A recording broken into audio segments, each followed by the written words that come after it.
Здравствуйте, дорогие друзья! Начнем эту встречу с приятной новости. Сегодня в нашем телеграм-канале проходит очередная акция «Книга в подарок каждому подписчику». Дарим вам книгу «Жизнь после жизни есть, мы знаем». Подлинные истории о встречах с потусторонним миром, в которой собраны прямые свидетельства более сотни людей и их доказательства существования жизни после смерти. Как обычно, все, что нужно, чтобы получить книгу бесплатно, это подписаться на наш телеграм-канал по ссылке в описании видео или на экране и скачать книгу из сегодняшнего поста от 8 утра по московскому времени. Акция продлится 48 часов, так что поторопитесь, пока волшебство не закончилось и все не превратилось в тыкву. Ну а сейчас я по традиции приветствую вас на новой лекции канала «Жизнь после жизни есть, я знаю», который посвящен доказательствам жизни после смерти и устройству потустороннего мира, куда каждый из нас попадает по завершении своего земного пути, где и воссоединяется с ранее усопшими родными и любимыми и продолжает бесконечное путешествие по нашей прекрасной и удивительной Вселенной. Сегодня мы поговорим о наших снах и узнаем, что это такое на самом деле и какое имеет отношение к жизни после смерти и устройству так называемого того света, где нам предстоит обитать после завершения нашего биологического отрезка существования. Приступим. Человек так успешно развивался в материальном плане на протяжении последних веков, что несколько перегнул палку, возгордился и убедил себя в том, что ни много ни мало покорил планету. Он поставил себе на службу силы природы, научился расщеплять атом с катастрофическими и ужасными последствиями в виде бесчисленного множества ядерных боеголовок. Отправился в космос, укротил диких зверей и успокоился, сосредоточившись на дальнейшем развитии исключительно технологического прогресса, напрочь забыв, что помимо него существует прогресс духовный, не менее, а то и гораздо более важный.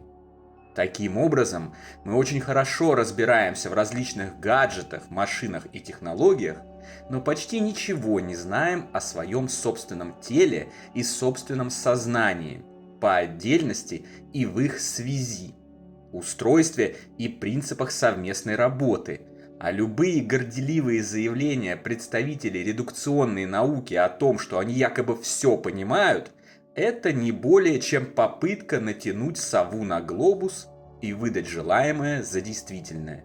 Никто из этих гордецов не знает, где в теле располагается сознание или душа, где находится хранилище долгосрочной памяти, как именно функционирует мозг, какими биополями обладает человек и зачем они нужны, в чем истинная причина большинства раковых опухолей, как их эффективно лечить и так далее. Человеческое тело на самом деле не изучено чуть более чем полностью, как это сейчас модно говорить в этих ваших интернетах. Многие достаточно развитые ученые, не закостеневшие в своих заблуждениях, имеют смелость, честность и достоинство и признают это.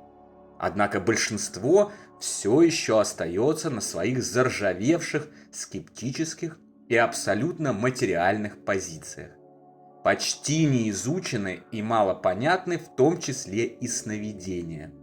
Официально считается, что это некие галлюцинации мозга во время ночного отдыха человека, не несущие никакой полезной нагрузки и включающие в себя случайную, хаотичную мешанину из дневных событий жизни человека. Ученые вообще обожают объяснять галлюцинациями все, что им непонятно. Сны – галлюцинации, околосмертные переживания во время клинической смерти – галлюцинации, внетелесный опыт – галлюцинации, явления призраков и посмертные коммуникации – снова галлюцинации, инструментальная транскоммуникация – тоже галлюцинации, неопознанные летающие объекты – и здесь галлюцинации. Чуть что неизвестное, непонятное или непознанное, у ученых это сразу галлюцинации. Как-то чересчур много объясняется галлюцинациями, не находите? Когда ученые чего-то не знают и не могут объяснить, они всегда переходят к теоретизированию случайностей и хаотичностей всего, что им непонятно. Вселенная случайно взорвалась из точки, случайно организовалась в галактике Солнечные системы и планеты, на которых случайно же появилась жизнь, которая также случайно выжила в череде невероятных катастроф и затем, много тысячелетий спустя, также случайно полетела в космос. Слишком много случайностей, вам не кажется? Но так проще, и можно запутать всех, чтобы затем ничего не доказывать и не подтверждать фактами. А деньги, гранты, звания, регалии, награды и прочие материальные блага продолжить получать. Вселенная же наглядно и каждую секунду показывает нам, что ничего случайного в ней нет от слова совсем. То есть вообще ничего случайного не бывает. Все обнаруживает в себе строгий порядок, замысел и наличие определенных кем-то констант. Мы-то с вами уже знаем, кем. Но вот до великих ученых, в кавычках, эта очевидность пока не дошла. Хотя и они в последнее время делают определенные успехи на пути признания духовного творения всего сущего, в котором участвуют Бог и каждый живущий. Не являются исключением из этого и наши сны. Это, разумеется, не случайные галлюцинации, и уж тем более не просто мешанина из картинок физического существования днем. Это очень важный процесс, в ходе которого наше сознание отделяется от отдыхающего в этот момент в постели биологического тела и при помощи мысли начинает творить вокруг себя свой собственный мир, а также путешествовать по другим тонким мирам, включая загробные, или мирам, созданным другими сновидцами, духами и прочими развоплощенными сущностями. Сон – это воспоминание о нашей жизни в духовном мире в то время, пока отдыхают наша биологическая оболочка и наше биологическое сознание. Материя тонких миров, одним из которых является и мир сна, очень податлива. С помощью мысли из нее можно творить все, что угодно. Любые предметы, окружения, целые реалистичные сцены, цепи событий и даже полноценные жизни.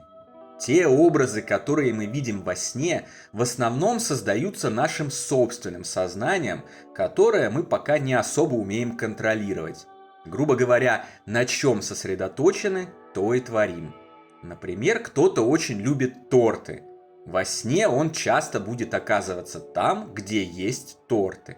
Но это не потому, что сон лишь мешанина его дневного опыта, а потому что он сам создает эти торты своими мыслями, устремлениями и сосредоточениями, порой неосознанными. Вот почему в данный момент сны представляются случайным хаотичным набором картинок. Это происходит лишь потому, что мы не умеем корректно управлять своими мыслями и процессом творения окружающего мира с их помощью. К слову, именно с этим связано и большинство проблем в ходе умирания, когда дух человека вместо так называемого рая оказывается в не самых приятных адских местах. Но на самом деле это никакой не ад, а всего лишь иллюзии, страхи и ужасы, созданные его освободившимся от тела сознанием, которым он не умеет управлять. Или подобные чужие миры, куда дух притягивается по той же причине и в связи со своими земными заслугами. Со времен древности говорят, что сон – это маленькая смерть. Каким бы избитым ни казалось это выражение, но оно отражает истину. Это действительно так и есть. Умирая, человек лишается физического тела. выходит из него, разрывает так называемую серебряную нить, связывающую его дух и тело, и продолжает жить в тонком теле, научаясь оперировать им при помощи мысли. Сон – это очень похожее состояние, за тем лишь исключением, что серебряная нить не разрывается, и у духа остается возможность в любой момент вернуться в биологическое тело и продолжить при помощи него оперировать в земном плотном мире. По сути же своей сон – это и есть смерть, а жизнь после смерти и сон – это фактически одно и то же. Как следует присмотревшись к своим сновидениям, проведя определенную работу над ними, научившись управлять сновидениями, человек избавляет себя от множества проблем перехода с этого света на тот, учится осознанному умиранию и познает устройство загробного мира. Однажды научившись грамотно управлять мыслями и сознанием, человек не только обеспечивает себе комфортный и простой переход в загробный мир, когда придет его час, с достижением приятного места назначения, но и получает в распоряжение невероятный по силе инструмент творения, познания и развития, еще будучи здесь, в земном мире. Еще находясь в физическом теле, он уже понимает, как примерно все происходит на том свете. А это, в свою очередь, избавляет его от страха смерти и учит принципам добра, любви и неравнодушия к окружающим. Следовательно, постижение своих снов и взятие их под контроль – это отличная тренировка умирания и подготовка к продолжению жизни на том свете. Подытожим для закрепления.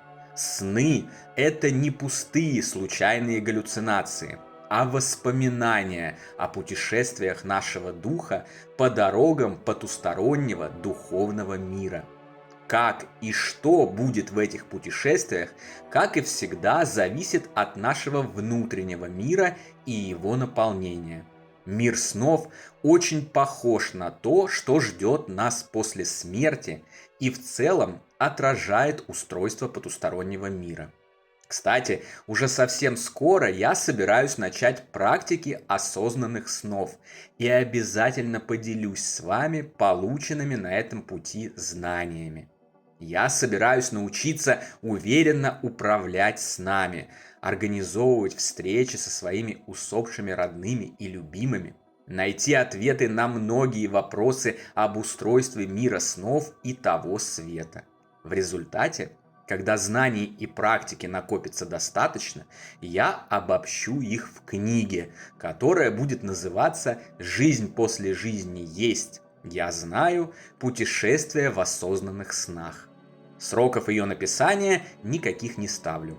Главный критерий, как обычно, скрупулезный сбор достоверной информации и получение личного успешного опыта, который подтвердит теорию.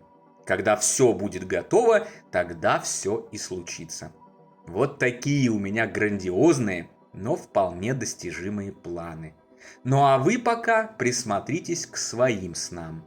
В них сокрыта целая вселенная знаний, умений и полезного опыта, которую можно изучать и постигать, совмещая приятное с полезным и при этом даже не вылезая из своей кровати. На сегодня это все, дорогие друзья. Дополнительную интересную и полезную информацию за пределами лекций, ответы на ваши вопросы о жизни после смерти в целом и по этой лекции в частности, а также познавательные статьи о потустороннем мире вы найдете в нашем уже упомянутом телеграм-канале. Ссылка на него, как всегда, в описании видео и на экране. Добро пожаловать! Встречаемся на новой лекции здесь же, на нашем YouTube-канале. А пока всего вам самого лучшего, волшебного и замечательного.